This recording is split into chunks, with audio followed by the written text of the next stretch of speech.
A few months ago, I was asked to create this shoe ad.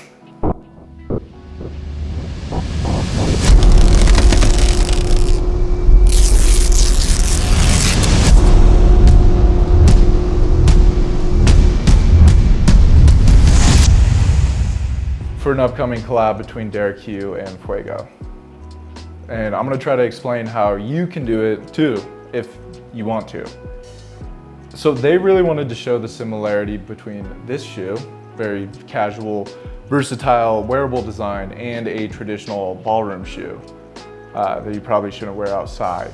Because the textures of this shoe were so unique and important to the overall design of this bad boy, there was no way that I could get away with just a 3D scan, so I had to model it from scratch. But to model footwear, I'll usually start with a proxy scan of the shoe and then just use a combination of polygon and NURBS modeling, whatever makes the most sense for each component. I kind of break these out into different components and just model what needs to be modeled, tracing on top of that polygon scan. I love starting from a proxy scan, even if it's just a shitty iPhone scan, because it helps me make all the proportions correct.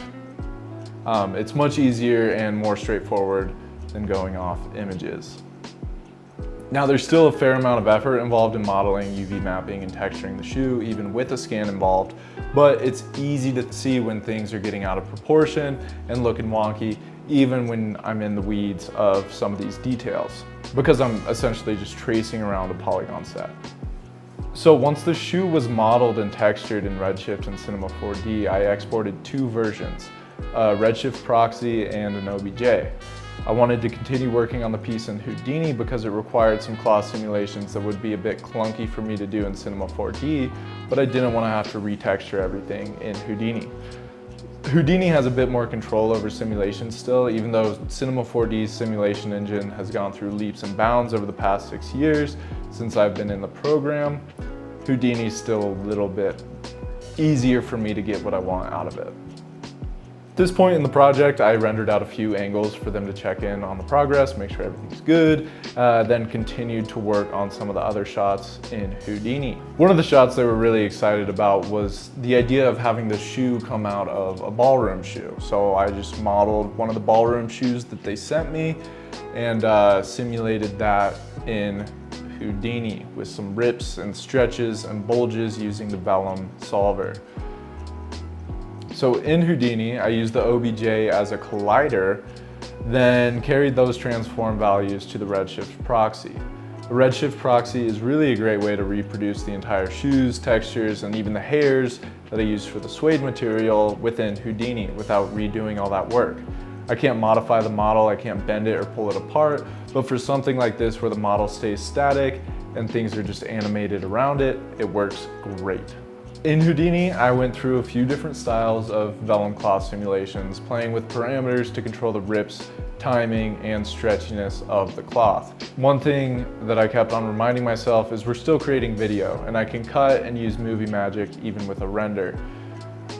I got kind of caught up trying to get the timing of the stretch to rip frame specific, which is super doable within Houdini, but I liked the way some of the rippier shots looked from wide and the way some of the stretchier simulations looked up close. So I had to remind myself that I can just cut in between the two shots that I liked, and that'll solve that problem.